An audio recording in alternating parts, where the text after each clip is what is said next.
नमस्कार सभी को। आज की क्लास हम एक नए विषय के साथ प्रारंभ करने जा रहे हैं और इस विषय का नाम है अर्थशास्त्र, जिसमें कि हम आर्थिक गतिविधियों पर चर्चा करेंगे, अध्ययन करेंगे। और ये सभी जितने भी कॉम्पिटिटिव एग्जाम है, जितने भी प्रतियोगिता से संबंधित एग्जाम है, आपके उन सभी परीक्षाओं के लिए यह आपके लिए प्लेटफॉर्म लाभकारी होगा।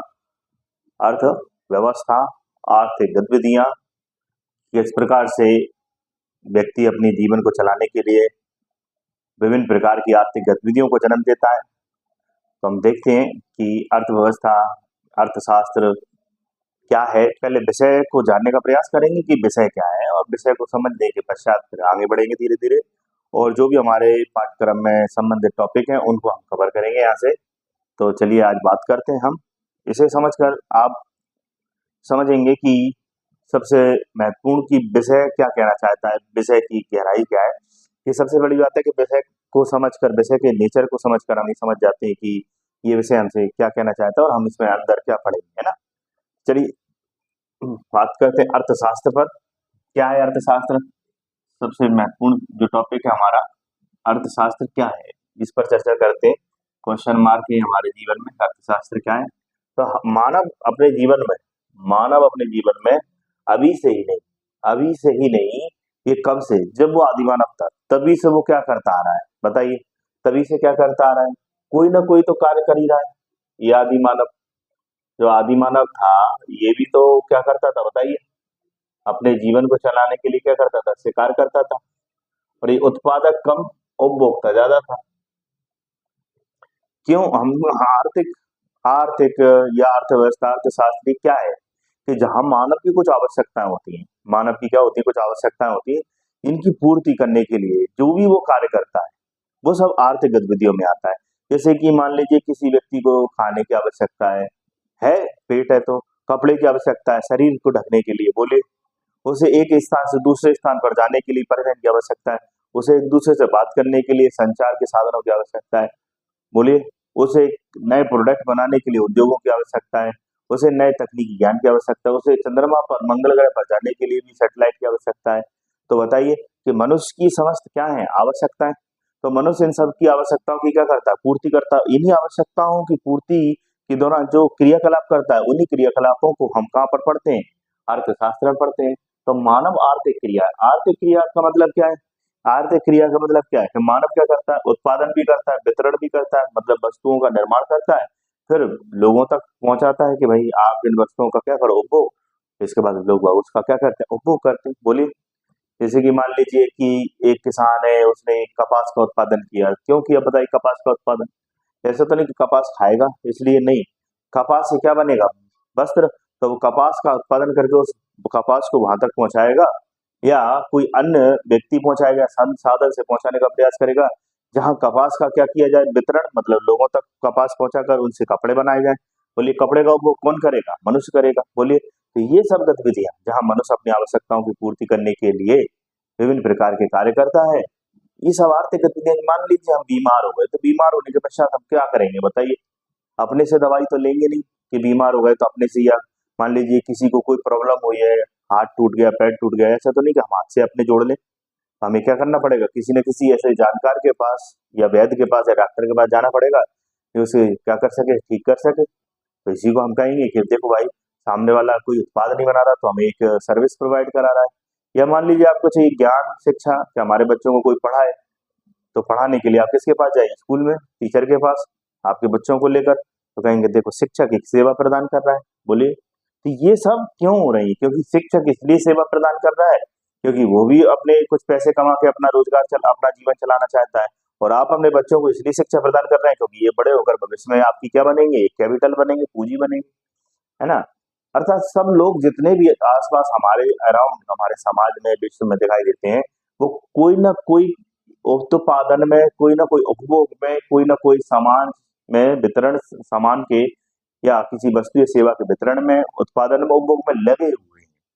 कोई भी ऐसा व्यक्ति नहीं जिसे आप कह सकते हैं कि भाई ये व्यक्ति आर्थिक गतिविधियां नहीं कर रहा। वो बात अलग है कि भाई कोई व्यक्ति आलसी पड़ा हुआ है और उसे काम करना ही नहीं है, बेरोजगारी उसका गुण बन गया है कि मैं तो बेरोजगार ही बन के रहूंगा और किसी में हिम्मत नहीं है कि मुझे रोज, कई लोग चैलेंज कर देते हैं कि हमें रोजगार देके दिलाओ, पास करके दिखाओ।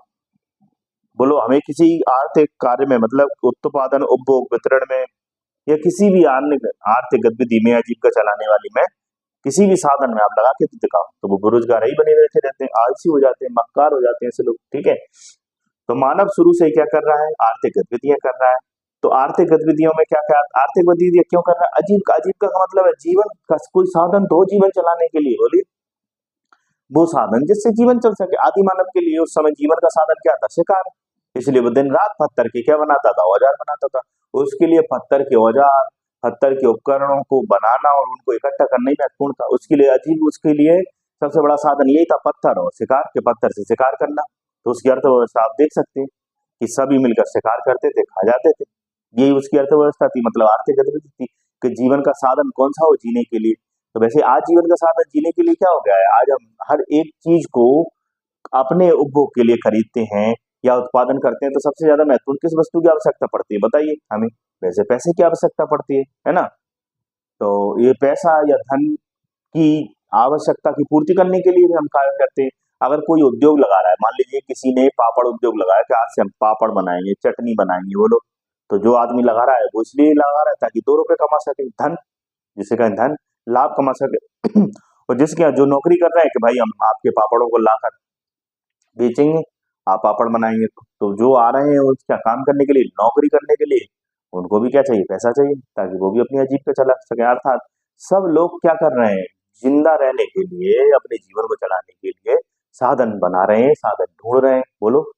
और कई नए नए साधन और कई इजाद भी कर रहे हैं, जैसे कि हम पहले टमाटर की चटनी घर पर खाया करते थे प्राचीन काल में, बोलो, अपने सिलबट्टे पर। आज देखिए वो सॉस के रूप में हमारे सामने दिखाई दे रही है, कई सालों तक प्रिजर्व रखी रहती है। और वो आप सॉस बनाने के लिए किसी ने दिमाग लगाया कि भाई गांव में वैसे भी बेरोजगारी है, लोग खाली बैठे रहते हैं, तो क्यों ना इनको टमाटर के खेत में ले जाकर इनको गुत्थम गुत्ता करा दिया जाए। जैसे वो गुत्थम गुत्ता करेंगे, देखिए आप टमाटर की क्या बन गई, बढ़िया चटनी। और इसको पैक किया और उसमें कुछ रसायन मिलाया और वो बढ़िया आज देखो हमारे काम आ रही है, एक नया नवाचार। किसी ने दिमाग लगाया, यार लोगों की पानी की आवश्यकता की पूर्ति कैसे हो, बॉटल में पानी भरा बेचना चालू कर दिया, बोलो। आज देखो लोगों को 10 रुपए की, 5 रुपए की, 20 रुपए की पानी की बोतल उपलब्ध हो पा रही है हर जगह, और वो भी शुद्ध साफ पानी मिल पा रहा है, जिससे कि लोग स्वच्छ और मतलब स्वस्थ बने हुए हैं। ये सब क्या है, आर्थिक। वो व्यक्ति क्यों पानी की बोतल बेच रहा है, कोई सॉस बेच रहा है, कोई किसी चीज का उत्पादन कर रहा है, कोई वितरण कर रहा है, कोई गाड़ी चला रहा है, क्यों? क्योंकि उनको कुछ पैसा मिलता है उससे, उस पैसे से वो अपने क्या चलाते हैं, अपनी अन्य आवश्यकताओं की पूर्ति करते हैं। मतलब कि मनुष्य को अपनी आवश्यकताओं की पूर्ति करने के लिए कोई ना कोई तो कार्य करना पड़ता है, कोई ना कोई तो साधन करना है, और यही साधन क्या कहलाता है, आर्थिक प्रक्रिया या आर्थिक गतिविधियां कहलाता है। बोलिए। अब अर्थशास्त्र, जो अर्थशास्त्र है उसका क्रियाशील स्वरूप ही अर्थव्यवस्था कहलाता है। मतलब कि अर्थशास्त्र में हम उत्पादन, उपभोग, वितरण के बारे में पढ़ते हैं, परंतु वो कैसे होगा, कैसे नहीं होगा, कैसे वितरण होगा, अर्थात उसका जो क्रियाशील प्रगति, जो जहाँ क्रियाएं हो रही हैं, उसको क्या बोलते हैं, अर्थशास्त्र के क्रियाशील स्वरूप को ही क्या बोलते हैं, अर्थव्यवस्था बोलते हैं। अर्थव्यवस्था को भी मतलब क्रियाशील स्वरूप कहाँ कहाँ दिखाई देते हैं, कहाँ कहाँ मनुष्य क्रिया कर रहा है, कहाँ कहाँ से साधन बना रहा है, तो बताइए। पहला साधन उसका क्या है, बताइए, कृषि। सबसे पहले मनुष्य ने क्या सीखा, कृषि करना सीखा। सबसे पहला साधन क्या था, कृषि। आप देखेंगे वैदिक काल में मनुष्य ने क्या किया, और हड़प्पा वो काल में भी क्या किया, और इससे पहले जो आदि मानव था उसने भी नवपाषाण काल में क्या किया, कृषि कार्य करना। मुद्रा तो थी नहीं उस समय, तो बताइए उसने सबसे पहला साधन क्या खोजा, इसलिए हमने इसको कौन सा साधन बोल दिया, कौन सा चित्रक बोल दिया। चित्रक शब्द का इस्तेमाल क्यों हो रहा है, क्योंकि इसलिए चित्रक शब्द का इस्तेमाल किया जा रहा है, एरिया शब्द का इस्तेमाल इसलिए किया जा रहा है ताकि वह क्षेत्र विशेष की विशेषताओं को इंगित करता है कि प्राथमिक चित्र वह चित्र है जिसमें कृषि पशुपालन आता है, जिसमें मनुष्य ने सबसे पहले साधनों का इजाद किया जिससे कि वो अपने जीवन चला सके। पहला साधन उसका कृषि था भाई, भूमि थी जिससे कुछ उत्पादित करता था और अपना पेट भरता था। बोलिए, प्राथमिक चित्र कृषि। दूसरा चित्र, जब कुछ लोगों के पेट भरने लगे और कृषि भूमि का इतना अच्छे से विकास हो गया कि घर में 10 लोग हैं और एक व्यक्ति 10 लोगों के लिए उत्पादन कर सकता है, तो जो 10 लोग अलग है वो क्या करेंगे, अन्य चीजों का उत्पादन करेंगे, अन्य आवश्यक वस्तुओं की जो समाज की आवश्यकता है उनको समाज तक पहुंचाने के लिए वो उनका निर्माण करेंगे, तो इसी से उद्योग। तो दूसरा जो द्वितीयक हमने कह दिया, द्वितीयक क्षेत्र है ना, कि भाई यहाँ से अगर आपको मान लीजिए प्राथमिक क्षेत्र से गेहूं मिल रहा है, तो द्वितीयक क्षेत्र में आप इसका क्या बना दो, आटा बना दो, प्रोसेस करके डबल रोटी बना दो, बोले सिंगल रोटी बना दो। बोलिए, आज अपन डबल ब्रेड लेकर आते हैं, है ना? ये सब द्वितीय क्षेत्र में आ जाएगा। तृतीय क्षेत्र में कि भैया यार ये जो मशीन है उसे चलाएँगे कैसे? यदि कोई मशीन में हाथ कट गया तो उसे सुधारेगा कौन उस आदमी के हाथ को? या यार हमें स्वच्छ पानी कौन प्रोवाइड कराएगा? हमें बताएगा कौन ये मशीन? तो जो लोग इस उद्योग, कृषि कार्य कैसे करेंगे, सेवा देने लगे हों, उसे हमने बोल दिया ये तृतीय पायदान पर आया हमारे समझ में। और आजकल हम क्या कर रहे हैं, नए-नए विचार और नवाचार अनुसंधान को जन्म दे रहे हैं। आज देख रहे हैं मंगल ग्रह पर जा रहे हैं हम लोग, अपने ग्रह पर तो सोच नहीं रहे कि जो पॉल्यूशन हो रहा है उसे सुधारना है, ताकि दूसरे ग्रहों पर जाकर बस्ती न बसानी पड़े। अब दूसरे ग्रहों पर भी हम आताताई का काम करेंगे, है ना? दूसरे ग्रहों को भी खराब करेंगे। तो अनुसंधान आज बायोटेक्नोलॉजी तो आजकल इसे फोर्थ क्षेत्र के रूप में भी पढ़ा जाने लगा कि आजकल मनुष्य अनुसंधान के माध्यम से, रिसर्च के माध्यम से, अन्वेषण के माध्यम से भी क्या कर रहा है, अपने आजीविका के साधनों का विकास कर रहा है। और फिफ्थ क्षेत्र भी आजकल पढ़ा जाता है और वो है सलाहकारी एडवाइजरी कि लोग आज काउंसलिंग करवाते हैं अपने जीवन की, या वो एडवाइस लेते हैं कि सर हम भविष्य में हमें कौन सा करियर चुनना चाहिए, हमें क्या काम करना चाहिए। तो वो जो काउंसलिंग कर रहा है वो भी एक साधन हो गया उसके लिए। नहीं यार अब लोगों को सलाह दो, सलाह के बदले उसे क्या मिलने लगे, पैसे मिलने लगे, उसका अब जीवन चलने लगा। बोलिए रोजगार ढूंढ रहे हैं, क्या ढूंढ रहे हैं, साधन ढूंढ रहे हैं। तो याद रखना अर्थव्यवस्था क्या है, साध्य नहीं है ना? लक्ष्य हमारे कुछ और है, साधन है आज हमारे जीवन का। तो आज हमने ये अभी ये तक पढ़ा कि भाई अर्थशास्त्र क्या है। अर्थशास्त्र कुछ और नहीं है, जो क्रियाशील स्वरूप है, जो क्रियाशील स्वरूप है अर्थशास्त्र में हम क्या पढ़ते हैं, उत्पादन, वितरण और उपभोग की क्रिया कैसे होगी, इसमें उत्पादन की क्रियाएं कौन सी अपनाई जाएंगी, कैसे उत्पादन किया जाएगा, उसका वितरण, इन सब क्रियाओं को जिस क्षेत्र में पढ़ते हैं उसे अर्थव्यवस्था कहते हैं। अर्थात अर्थशास्त्र का क्रियाशील स्वरूप ही अर्थशास्त्र अर्थव्यवस्था कहलाता है। और ये भी देख लिया कि मनुष्य किन किन क्षेत्रों में क्रिया करता है, आर्थिक क्रियाएं करता है। तो प्राथमिक, द्वितीयक, तृतीयक और चतुर्थ और फिफ्थ तक हमने क्रियाएं देखी। इसके पश्चात अर्थव्यवस्था के प्रकार, मतलब ये जो इतने क्षेत्र हैं, 5 क्षेत्र, इनके कितने प्रकार हो सकते हैं।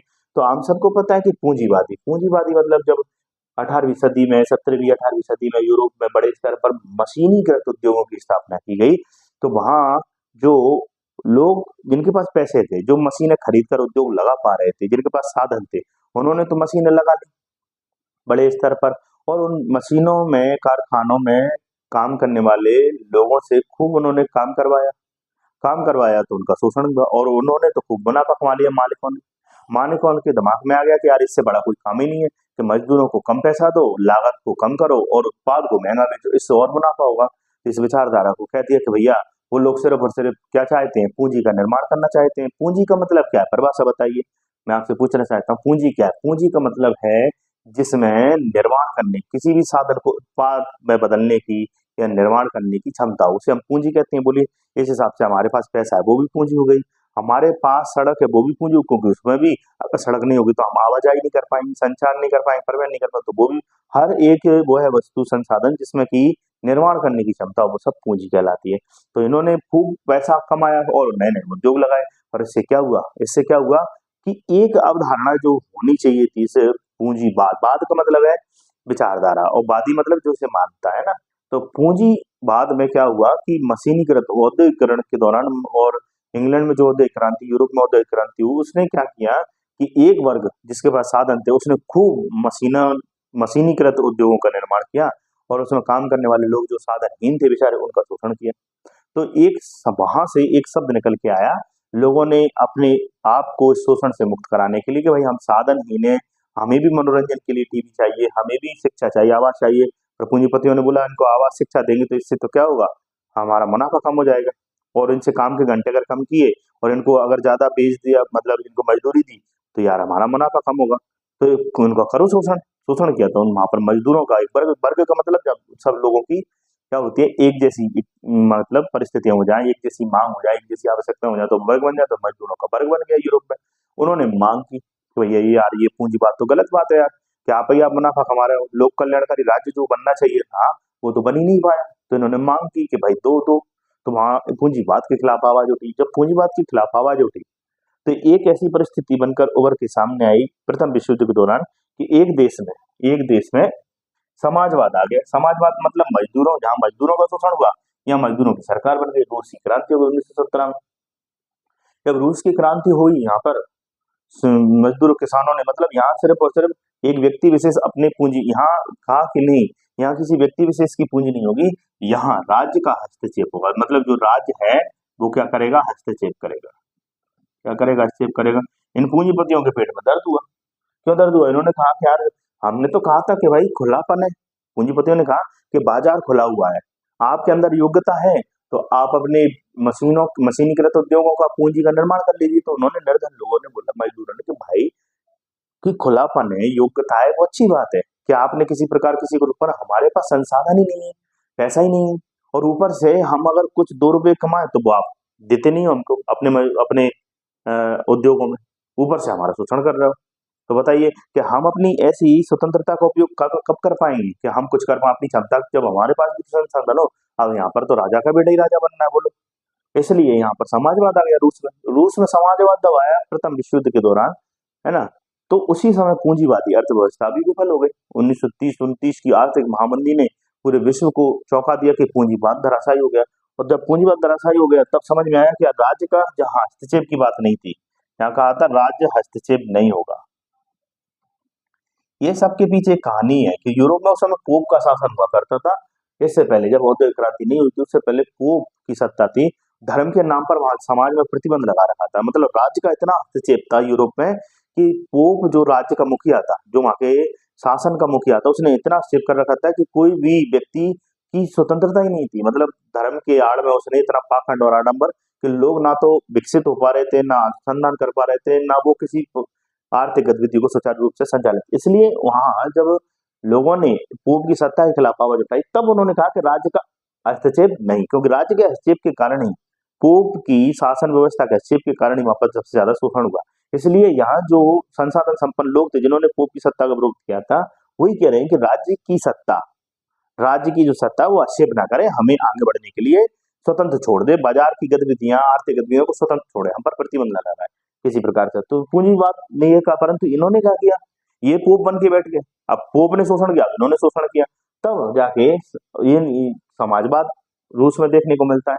कि समाजवाद देखा कि भाई मजदूर किसानों ने, तो ये भी यूरोप में आता है कि शोषण हुआ, तो इन्होंने मजदूर किसानों ने मिलकर यहाँ पर एक स्वतंत्र राज्य की स्थापना कर दी और कहा कि राज्य का हस्तक्षेप होगा भाई, क्योंकि आज हस्तक्षेप के कारण तो आज ये पूंजीवाद ने समाज में क्या कर लिया, लोगों को शोषण कर लिया। तो पूंजीवाद में व्यक्ति विशेष पर समाज में राज्य के हस्तक्षेप के दौरान सभी लोगों की कल्याणकारी राज्य की अवधारणा को जन्म दिया गया।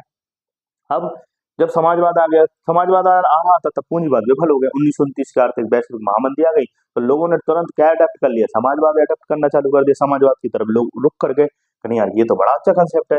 परंतु जैसे ही विश्व की 1950 के दशक में या 1940 के दशक में देखते हैं कि चाहे एशिया के विभिन्न देश जब आजाद हुए तो उनके पास संसाधन नहीं थे। राज्य, जहां भारत की बात करें, भारत के पास संसाधन नहीं थे कि क्या भारत देश अकेला आर्थिक गतिविधियों को जन्म दे सकता है, आर्थिक कार्यों को आगे बढ़ा पाएगा, नहीं बढ़ा पाएगा। तो उन्होंने कहा कि हम राज्य को तो रखेंगे, राज्य तो करेगा ही करेगा कि अस्पताल भी बनाएगा लोगों के लिए, साथ में हम पूंजीवाद मतलब निजी उद्योगों को भी, निजी लोगों को भी आगे बढ़ने का मौका देंगे।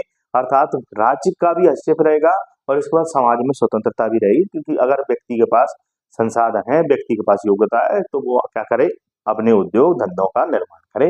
तो समाजवाद और पूंजीवाद दोनों को ही हमने एक साथ अपना लिए थे कि मौलिक विचार कहाँ मिलेंगे। कई लोग आरोप लगाते हैं कि देश का जब आजादी हुई, संविधान लिखा जा रहा है, हमने जो आर्थिक क्रियाकलाप अपनाए या हमने जो भी संविधान में कॉपी पेस्ट किए, हमने कहीं कॉपी पेस्ट नहीं किए, हमने परिस्थितियों के अनुसार चीजों को अपनाया है ना। और ये भी विचारधारा परिस्थितियों के अनुसार ही विकसित हुई है। ठीक है, तो समाजवाद के बाद हमने कीन्स इसके समर्थ मिश्रित अर्थव्यवस्था अपना ली। अर्थव्यवस्था के कितने प्रकार हो गए, पूंजीवाद या इसे उदारवाद भी कहते हैं कई जगह, कि भाई उदारवाद का मतलब यही है कि किसी प्रकार से राज्य हमारा शोषण ना करे, पर राज्य की जगह पूंजीपतियों ने शोषण कर दिया, बड़े बड़े जो मिल के मालिक है उन्होंने शोषण करना चालू कर दिया। इसलिए समाजवाद के मजदूरों की सरकार होना चाहिए, तुम्हारा राज्य का हस्तक्षेप होना चाहिए, सभी संसाधनों पर राज्य का अधिकार होना चाहिए, राज्य ही उत्पादन करेगा, राज्य वितरण करेगा और कैसे उपभोग करना ये राज्य तय करेगा, बोलो। तो हमने दोनों को अपनाया, मिश्रित को, समाजवाद और पूंजीवाद को, कि राज्य तो करेगा ही करेगा, साथ में निजी उद्योग भी होंगे, निजी लोगों के जो भी सेवाएं होंगी वो भी हम यहाँ पर स्वतंत्र रखेंगे कि लोगों को भी अवसर मिले खुद से प्रयास करके आर्थिक गतिविधियों को जन्म देने के लिए। आगे चलकर हम कहते हैं कि अर्थव्यवस्था के 3 प्रकार के अलावा भी अर्थव्यवस्था के और भी प्रकार होते हैं। कोई कहता है विकसित अर्थव्यवस्था, कोई कहता है विकासशील, आपने सुना होगा, कोई अल्प विकसित। तो सीधी बात है, जिस देश के पास विकसित मतलब जिस देश के पास क्या है, संसाधन, उत्पादन, वितरण और उपभोग के संसाधन पर्याप्त मौजूद है, भौतिक है, कृत्रिम है, मानव संसाधन, वो हम कह देंगे विकसित है। बोलिए, और विकासशील जो अभी निर्माण कर रहे हैं अपने देश में संसाधनों का, भौतिक संसाधनों का, मानव संसाधनों का, कृत्रिम संसाधनों का, और जो अल्प विकसित है, जो अभी निर्माण करने की स्थिति में ही नहीं आए हैं, जो अभी प्रारंभ ही करिए हैं, है ना, तो अल्प विकसित। तो वहीं आकार के आधार पर भी हम अर्थव्यवस्था में दो भाग, एक समष्टि होती है, व्यष्टि। समष्टि मतलब जहाँ सिर्फ छोटी अर्थव्यवस्था है ना, जहाँ अर्थव्यवस्था में आयोजन नियोजन छोटे स्तर पर किया जाए, और जहाँ अर्थव्यवस्था में आयोजन व्यष्टि मतलब व्यापक स्तर पर किया जाए, बड़ी अर्थव्यवस्था कहते हैं। जैसे कि जंगल में जाएंगे, तो जंगल में अगर किसी एक पेड़ के लिए योजना बनाएंगे, अर्थव्यवस्था का विकास करेंगे, आर्थिक गतिविधि करेंगे, तो हम कहेंगे समष्टि। और पूरे जंगल की अगर बात करेंगे तो व्यष्टि। बोलिए, कितने सरल तरीके से आपको समझ में आ गया होगा। तो वहीं व्यापार के आधार पर भी देखते हैं, कई देश कैसे रहते हैं, बंद। जैसे कि भारत में जब विकास हुआ, भारत का स्वतंत्रता हुई, और भारत ने जब प्रथम पश्चिम वर्ष योजना के साथ अपने देश के विकास की नींव रखने का प्रयास किया, तो कृषि को द्वितीय अर्थव्यवस्था में उन्होंने उद्योग को अपने प्रेरक मॉडल के रूप में अपनाया, अपनी अर्थव्यवस्था का प्रेरक के रूप में। तो उस समय हम बंद अर्थव्यवस्था थे, हम विदेशों से ना तो किसी वस्तु को लेते थे, न विदेशों को कोई वस्तु देते थे, क्योंकि हमें डर था कि कोई ईस्ट इंडिया कंपनी की तरह कोई भारत पर फिर से कब्जा न कर ले। तो हमने बिल्कुल बंद, क्लोज अर्थव्यवस्था। तो जो किसी देश के साथ आयात निर्यात ही ना करता हो, लेन देन ही ना करता हो।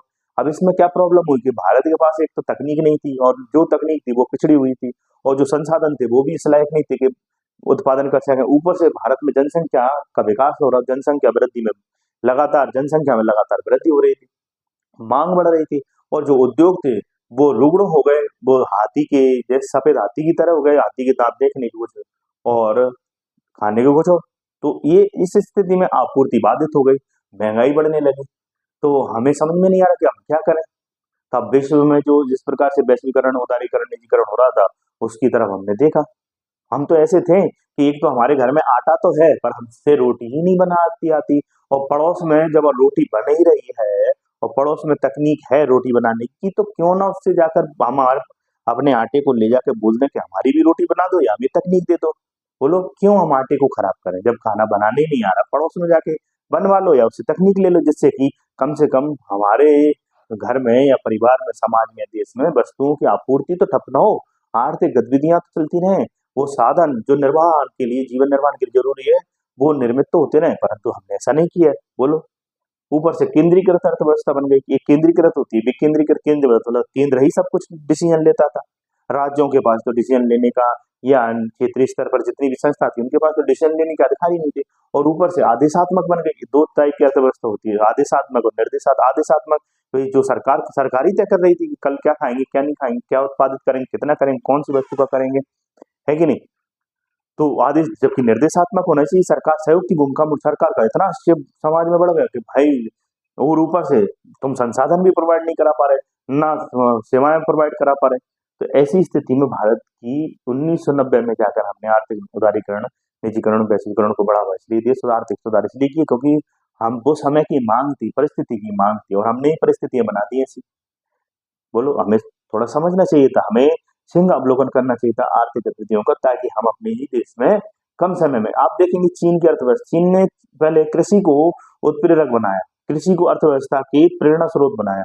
हमने शुरू से ही उद्योगों को बनाया। तकनीक नहीं है, ज्ञान नहीं है, पैसा नहीं है, प्रशिक्षण नहीं है, कुशल आदमी नहीं है, तो कैसे, आप बताइए। हमारे पास जब ऑलरेडी कृषि थी, कृषि भूमि की कमी नहीं थी, अगर कृषि भूमि में ही सुधार करते तो चीन की तरह हम शुरुआत में ही क्या करते, कृषि को उत्प्रेरक। आज हम उत्प्रेरक की भूमिका में कौन है हमारे देश में, कृषि। आज हम किस में लगे हुए हैं, कृषि में।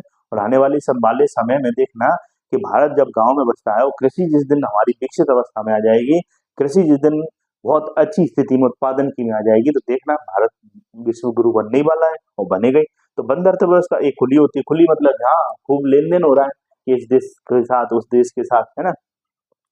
तो ये आपको समझ में आया होगा कि अर्थव्यवस्था के कितने प्रकार, अर्थव्यवस्था का। अब जब अर्थव्यवस्था की बात आई, तो अर्थव्यवस्था का हम क्या करते हैं, जब लोगों ने कहा कि यार अर्थव्यवस्था का मापन कर लो, तो हमने अर्थव्यवस्था का क्या करना चालू किया, सभी देशों ने मापन, इसे हम क्या बोलते हैं, जीडीपी, ग्रॉस डोमेस्टिक प्रोडक्ट। तो भाई अपने घर में कितना उत्पादन हो रहा है, ग्रॉस। तो ग्रॉस के बाद हमने देखा एनडीपी, कि नेट कितना हो रहा है। ग्रॉस तो ठीक है कि भाई कोई अगर साइकिल चला रहा है, साइकिल मतलब रिक्शा चालक है मान लीजिए, और वो 100 रुपये आज दिन के कमा के लाया, परंतु मान लीजिए चेन खराब हो गई, या उसकी पंचर हो गई गाड़ी, उसमें रख रखाव में 10 रुपए लग गए, तो नेट कितना मिलेगा बताइए? 90 में से 100 में से 10 गए तो कितना वाला 90। तो जीडीपी ग्रॉस 100 थी और एनडीपी कितनी हो गई बताइए 90 रुपए। और बताइए, और ये आगे चलकर जो जीडीपी है एनडीपी में कन्वर्ट हो गई, और इसे हम कह सकते हैं NNP, net national product. Net national product मतलब कि भैया कि बाहर से जो आपके परिवार के कोई व्यक्ति थे, आपके बेटे थे, उन्होंने भी जो रिक्शा चलाते थे किसी देश में, उन्होंने भी आपको पैसा भेज दिया कि पिताजी चिंता मत करो, मैं भी यहाँ से पैसा कमा रहा हूँ। तो जो बाहर से पैसा आ रहा है, शुद्ध पैसा जो हमें मिल रहा है बाहर से, वो हमने जोड़ दिया। मान लो बेटे ने 20 रुपए भेज दिए, तो बताइए यहाँ पर जीडीपी कितनी थी रिक्शा चालक की? 100 रुपए। और यहाँ एनडीपी 10 रुपए, उसमें से क्या कर दिया हमने? माइनस, हाथ घटा दिया कि इतना उसको पंचर सुधरने में पैसा लग गया। और एनएनपी, बताइए एनएनपी क्या होगा? कि बेटे ने बाहर से पैसा भेज दिया, बाहर से भी जो सकल पैसा आ गया, बाहर से 20 रुपए आ गया, तो टोटल कितना हो गया? 110 रुपए। बोलिए। और एनएनपी के बाद आप इसमें जनसंख्या का डिवाइड करके क्या निकाल सकते हैं? सीपीआई, पर कैपिटा इनकम निकाल सकते हैं, PC, per capita income PCI निकाल सकते हैं। बोलिए। इससे हमें पता चल जाएगा कि घर में प्रत्येक व्यक्ति कितना पैसा कमा रहा है। परंतु ऐसा होता नहीं है, क्योंकि कमाते 4 हैं और कमाता 1 है और भाग देते हैं हम 4 का, तो लगता है कि चारों लोग कमा रहे हैं, तो इसमें भी बड़ी समस्या है। और इसके बाद जब हमने जीडीपी एनडीपी इन सब पर बातचीत कर ली, तो हमारे सामने सबसे बड़ी समस्या थी कि हम कैसे विश्व को ये डिसाइड करें विश्व में कि कौन सा देश विकसित है, कौन सा देश विकसित नहीं। जैसे कि कोई क्लास है, हम कैसे डिसाइड करें कि कौन सा बच्चा अच्छा पढ़ता है, कौन सा अच्छा बच्चा नहीं पढ़ता? तो इसके लिए हम कुछ मानक बनाते हैं। क्या बनाते हैं मानक? कि कौन सा बच्चा अच्छा पढ़ेगा, अगर उसके अंग्रेजी, हिंदी या गणित में अच्छे नंबर है, तो हम कहेंगे कि अच्छा बच्चा। हम अपने हिसाब से मानक बना लेते हैं, ताकि हम कैलकुलेट कुछ मानकों के आधार पर ये तो तय कर सके कौन अच्छा है कौन बुरा है। वैसे ही विश्व में जब अर्थव्यवस्थाओं, जीडीपी एनडीपी की अवधारणाओं ने जन्म लिया कि भाई किस देश की कितनी जीडीपी है, तो अब ये प्रश्न उठकर कर सामने आया कि ये तय कैसे हो कि भाई कौन सा देश विकसित है, कौन सा देश विकसित नहीं है। तो उसके लिए क्या आया बताइए? उसके लिए एक शब्द आया SDI, human development development index. SDI विकसित हुआ कि भाई जिस देश में स्वास्थ्य, शिक्षा और आय के साधन पर्याप्त होंगे, लोगों को रोजगार होगा पर्याप्त, तो हम कहेंगे कि भाई ये देश विकसित है। परंतु इसमें भी सबसे बड़ी बात क्या छूट गई कि लोगों ने खूब आय के साधन विकसित किए, खूब लोगों ने शिक्षा, स्वास्थ्य, परंतु इसमें लोगों की एक चीज छूट गई, खुशहाली, है ना? तो आज हम किसका कैलकुलेट करते हैं आगे चलकर? हमने कहा नहीं यार, खुशहाली सूचकांक जारी किया फिर हमने। परंतु खुशहाली सूचकांक के पश्चात भी हमारे सामने कई प्रश्न रहे कि खुशहाली अकेली नहीं है। आज भ्रष्टाचार सूचकांक की बात होती है, आज गरीबी सूचकांक, लैंगिक भेदभाव से संबंधित या समानता से संबंधित सूचकांक की बात होती है। बोलो। तो आज विभिन्न सूचकांक क्यों डेवलप किए जा रहे हैं? क्योंकि एसडीआई ही पर्याप्त नहीं है किसी भी देश की आर्थिक प्रगति के लिए या आर्थिक समृद्धि के लिए। आज जरूरी है कि उस देश में खुशहाली भी तो हो। कि मान लीजिए हमने एसीडीसी बना लिया, बढ़िया पंखे सब लगा लिए, पर देश में देख रहे हैं कि आए दिन रेप हो रहे हैं, देश में देख रहे हैं आए दिन हत्याएं हो रही हैं। बोलिए। देश में देख रहे हैं कि आए दिन चोरी हो रही है, आए दिन भ्रष्टाचार। तो आज खुद विश्व में बड़ी बड़ी संस्थाएं कहती हैं कि दिस एसडीआई डेवलप करना ये अकेली बात नहीं, भ्रष्टाचार मिटाना, सुशासन लाना। बोलिए। जरूरी है कि नहीं? लोक कल्याणकारी राज्य की अवधारणा का विकास, समावेशी विकास करना, सतत विकास करना। बताइए ये कहाँ से आ रहे हैं आज ये सूचकांक? इसलिए नहीं आ रहे सूचकांक की हवा में बना, इसलिए आ रहे हैं क्योंकि आज समय की मांग है। समय की सिर्फ एसडीआई के लिए मांग नहीं है, समय की आज ये सब भ्रष्टाचार सूचकांक हो, चाहे सतत विकास से संबंधित सूचकांक हो, चाहे स्वच्छता से संबंधित हो, चाहे ग्रीन एनर्जी के डेवलपमेंट से संबंधित सूचकांक हो, ये बहुत महत्वपूर्ण सूचकांक है, क्योंकि आने वाले समय में यही सब सूचकांक किसी भी देश की आर्थिक समृद्धि और प्रगति को क्या करेंगे? निर्मित करेंगे। तो मैं मानूं कि आज की क्लास आपको बहुत अच्छी लगी होगी। आप कमेंट्स बॉक्स में कमेंट्स करके जरूर बताया करो कि आपको मेरी क्लास कैसी लगी। आज मैंने अर्थव्यवस्था, जो मेरा सबसे फेवरेट सब्जेक्ट है, और मैंने इसे कई बार पढ़ा है और कई बार इस पर मैंने रिसर्च भी की है कि कैसे हम महंगाई को कम करें, कौन सी राजकोषीय नीति बनाएं, और मैं आपको इस विषय की गहराई तक ले जाने का प्रयास करूंगा, ताकि आप अपनी एक अच्छी समझ इस विषय के प्रति विकसित कर सकें और अपने जीवन, क्योंकि अर्थव्यवस्था हमारे देश से ही नहीं, हमारे परिवार से, हमारे जीवन से जुड़ी है। आप एक छात्र हो, तो आप छात्र होने के नाते भी अपना डेली का बजट तैयार करते हो और मंथली बजट तैयार करते हो, साल भर तक का बजट तैयार करते हो। तो भाई आज मेरा कितना पैसा खर्च हो गया? 100 रुपए मेरे पास थे, आय का साधन मेरे पास 100 रुपए था यार, मेरे पास आज तो सिर्फ और सिर्फ 20 रुपए बचे। 80 रुपए का आप कैलकुलेशन लगाते हो और उसमें से हिसाब निकालते हो कि फिजूल खर्ची तो नहीं हुई, अपव्यय तो नहीं हो। राजकोषीय नीति यही है कि राजकोष में से जो पैसा निकाला जा रहा है उसमें कोशिश ये की जाती है कि अपव्यय को रोका जाए, भाई फिजूल खर्च को रोका जाए। बोलिए। इससे कि हम क्या कर सकें? संसाधनों का इष्टतम दोहन कर सकें। और जो मौद्रिक नीति बनाई जाती है उसमें यह तय करते हैं कि भाई हम जो मुद्रा का उपयोग कर रहे हैं उस मुद्रा का ऐसा उपयोग हो कि मुद्रा की जो वैल्यू है, मुद्रा की जो इज्जत है वो ना गिर जाए। कि भाई आज 1 रुपए में 1 गोली आ रही है, एक समय में 1 रुपए में 4 संतरे की गोली आया करती थी, आज 1 ही आ रही है। तो ऐसा ना हो कि अचानक से इन्फ्लेशन बढ़ जाए या मुद्रास्फीति इतनी बढ़ जाए कि मुद्रा की वैल्यू कम और वस्तुओं की वैल्यू ज़्यादा हो जाए, महँगाई बढ़ जाए, इसको भी हम कैलकुलेट। तो याद रखें कि आज हम कहते हैं यार टमाटर बहुत महँगे हो गए, यार आलू बहुत महँगे हो गए, ये सब आर्थिक गतिविधियाँ ही हैं। या महँगे होने के पीछे कारण क्या हो सकता है? या तो माँग बढ़ गई है, आपूर्ति कम हो गई है, या लागत बढ़ गई है। उस वस्तु के निर्माण या उत्पादन के पीछे लागत बढ़ गई है, इसलिए वो महँगी हो गई है। बोलिए, तो हमें कई आयाम से अपने चारों तरफ हो रही आर्थिक गतिविधियों पर ध्यान रखना पड़ता है और उन्हें समझ कर अपने, क्योंकि जिसका आर्थिक पक्ष स्ट्रांग होता है, उसका देश भी सैनिक रूप से, सामाजिक रूप से, राजनीतिक रूप से हर एक क्षेत्र में स्ट्रांग होता है। क्योंकि आर्थिक संसाधन ही किसी देश की उन्नति का सबसे बड़ा आधार बनते हैं। तो आज की क्लास यहीं संपन्न होती है, कल की क्लास में फिर मिलेंगे। तो कमेंट बॉक्स में कमेंट्स करके आप ज़रूर मुझे बताइएगा आपको कैसी लगी अर्थव्यवस्था की ये क्लास। ये सभी कॉम्पिटिटिव एग्ज़ाम के लिए बनाई गई क्लास है और आपके लिए इस प्लेटफ़ॉर्म से मेरी पूरी कोशिश की जा रही है कि आपको मैं यहाँ से वो ज्ञान गुणवत्ता युक्त और मात्रात्मक और गुणवत्ता के स्तर पर प्रोवाइड कराऊँ कि आप अपना यहाँ से लाभ ले सकें और लक्ष्य को प्राप्त कर सकें। तो अगली क्लास में फिर मिलेंगे, तब तक के लिए जय हिंद, धन्यवाद, खुश रहिए, मुस्कुराते रहिए।